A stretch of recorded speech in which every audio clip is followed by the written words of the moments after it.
This is the Daily Pulse. I'm Travis Zimmerman from Speak My Word Ministries. The episode today is In Your Distress, Cry Out to God. You know, the Bible isn't just this series of academic exercises and, the way things might be or the things that you could do. These are things that are true and real and you can do.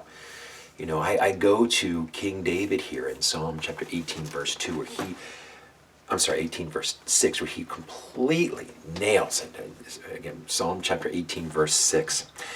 In my distress, I called to the Lord. I cried to my God for help. From his temple, he heard my voice. My cry came before him into his ears. Psalm chapter 18, verse 6.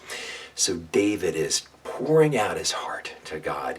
And I had the occasion to do this for the first time in my life. And you would like this. I got home from the gym on a Friday morning early, everyone in bed.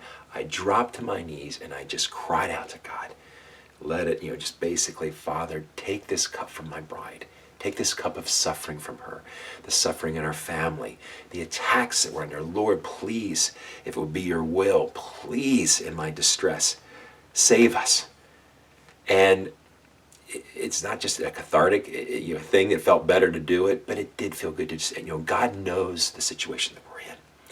So my encouragement to you is if you are going through situations that you feel like you're losing your grip on, or that you just don't understand, or you seem to have no control over whatsoever, maybe it's time to get on our knees and cry out to God. You don't have to generate any crocodile tears. It's not a prerequisite of talking to God. But just bare your heart to him. He already knows what's on our heart. And David cried out to God because he had distress, but he also knew God is listening. That's the same encouragement for us, is when we cry out to God, we know he's listening.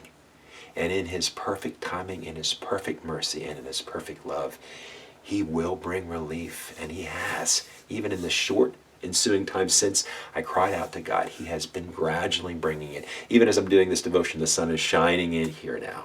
Father, I don't miss that. Thank you for your grace, Lord. Thank you for the ability to cry out to you. Thank you for Jesus in his name. Amen.